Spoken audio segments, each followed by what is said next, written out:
Some weeks around the Niners do not sound like normal offseason noise. They sound like a warning, like the franchise is stepping into a stretch where every move carries real weight, the kind that hits the roster, the leadership, and the whole plan for the season. There's a major name getting closer and closer to the door. There's a possible addition that could change the feel of the offense. There's a rumor that could flip this draft upside down. And there's a new deal that puts real authority back inside the building. This is Contender Pressure. Hit subscribe and come with me. The first story lands hard because this is not some simple roster tweak.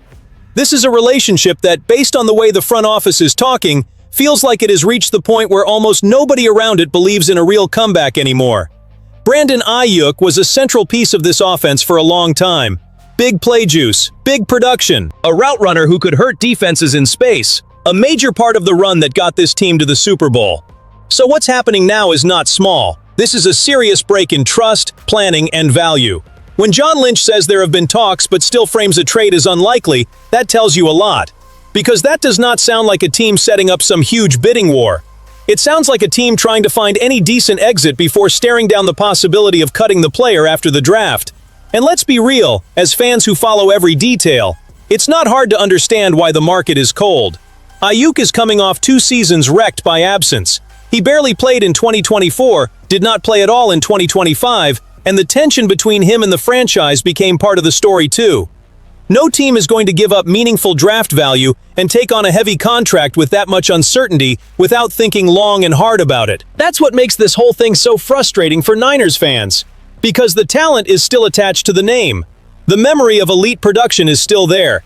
That feeling still exists that, if he were healthy and locked in, he could raise the ceiling of this group. But the NFL does not live on memories. It lives on availability, trust, and timing. And right now, everything points to San Francisco operating like it is no longer trying to get the old version of this situation back. It looks like the team is trying to end the standoff in the least damaging way possible. If some team comes out of the draft frustrated, one of those teams that misses on its top option and decides to take a swing on risky talent afterward, maybe a window opens. But today, this feels a whole lot closer to an inevitable split than some unlikely reunion. And that affects the offense, the depth chart, and the way Lynch is going to attack the rest of the weekend. Because when a major departure stops feeling like a possibility and starts feeling like the ending, the rest of the plan has to shift with it. And that is exactly why the second move starts making sense. If a major piece in the receiver room is getting closer to leaving, San Francisco cannot go through this draft pretending the room is complete just because it already brought in strong names earlier. Mike Evans raises the level. Christian Kirk brings experience in production. Ricky Pearsall is still an important growth piece. All of that is true. But real contenders do not build a pass-catching group off the first 3 names that come to mind. They build it with depth, with roles, and with protection against what could go wrong later.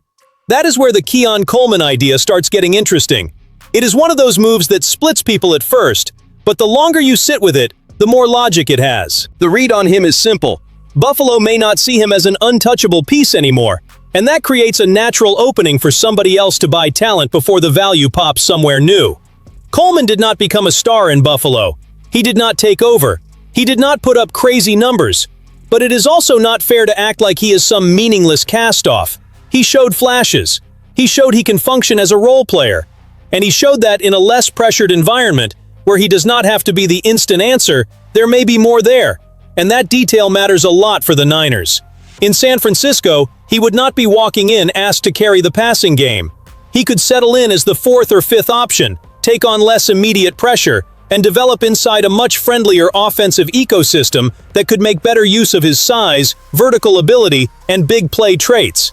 His early numbers are not superstar numbers, but they are not total failure either. As a rookie, he put up 556 yards and 4 touchdowns in 13 games, while averaging 19.2 yards per catch. That is explosion. That is a vertical threat. Then the second season was quieter, and that is exactly when the market starts getting hesitant. But sometimes that hesitation is where smart front offices do their best work. If Buffalo is really willing to listen, the Niners have a reason to look closely. Not because they need a savior, because they need value. Because they may lose volume in this room all at once and still need variety in the offense. And there is another layer to it too. If you can bring in a young player with tools, upside, and a potentially manageable cost, You are buying help for right now and flexibility for what comes next. That is the strongest part of the idea to me. It would not be a pure headline move. It would be one of those behind-the-scenes swings that makes the roster feel more complete without forcing a draft pick out of desperation. And on draft weekend, avoiding desperation is already half the battle. But the moment this whole weekend could really get flipped upside down comes here. Because if the Niners have a shot at landing Kayvon Thibodeaux during the draft, we are not talking about a side move. We are talking about something that changes the entire map. It changes priorities. It changes pressure. It even changes the way the franchise looks at those early picks. And honestly, this is the kind of opportunity that separates a reactive draft from a draft run by people who see 2 moves ahead. His situation in New York is what makes all of this so interesting. Kayvon is still young. He has already shown a high NFL ceiling. But he is also heading into a contract year, coming off injury-shortened seasons and not carrying dominant recent production. That scrambles the evaluation. For the Giants, there is a real risk in holding on to a player who may be too expensive for where they are, only to watch him walk later with nothing to show for it. For San Francisco, the opposite opportunity is sitting right there. Buy a proven edge talent at a moment when the market might not be as hot as it should be. That is why the 4th-round pick talk sounds so important. The Niners have ammo in that range. They would not be touching the heart of the draft. They would not be burning premium capital. And at the same time, they could land a 26-year-old player who has already had an 11.5 sack season in this league. That matters, because when you compare that kind of bet to a prospect who still needs time, development, NFL adjustment, and physical growth, the difference jumps out. You are not buying pure hope. You are buying previous proof of impact. Of course there is risk. The recent history is part of it. The future extension is part of it. And there is always the chance that he never gets back to his best version. But real contenders also live by calculating risk intelligently, not by running from it every time. And for this Niners roster, especially with the pressure to become a real threat at the top of the NFC again, adding an edge rusher with that ceiling could open up the entire draft. Suddenly the urgency at pass rusher drops. Suddenly offensive line, safety, and even wide receiver can be approached with more patience and better precision. That is impact. That is a move that changes the board before the most important picks even start falling. If I am looking at this from San Francisco's side, I do not just see an interesting name. I see a rare chance to use pick depth to grab a player who has already been through real NFL fire. And I want to hear where the fan base is on this. If the price really drops to a 4th-round pick, do you make the call and bring in Kavon Thibodeaux right away? Or do you hold those picks and keep betting that the draft by itself can deliver that same level of explosion? The 4th story does not come with trade smoke or that market tension that has everybody refreshing their phone every 5 minutes. It comes with a different kind of force. It feels like an internal message from a franchise that knows exactly who still holds this thing up when the pressure gets real. Trent Williams signing for 2 more years is not just paperwork getting handled. It is the organization looking at the roster and saying clearly that the window is still open and the pillars are still standing. And that matters a lot for a team like the San Francisco 49ers. Because Trent is not just an elite tackle on the field. He is presence. He is standard. He is the kind of veteran who organizes the room without putting on a show. When John Lynch talks about the buzz inside the building because of him, I believe that instantly. A player like that changes the mood of the locker room, changes the confidence level, and even changes the way the offense comes back to work. That is not hype. That is the kind of influence people who follow the inside of a team recognize right away. There is another part of this that matters too. This extension does not feel like a reward for the past. It feels like a bet on what he still is right now.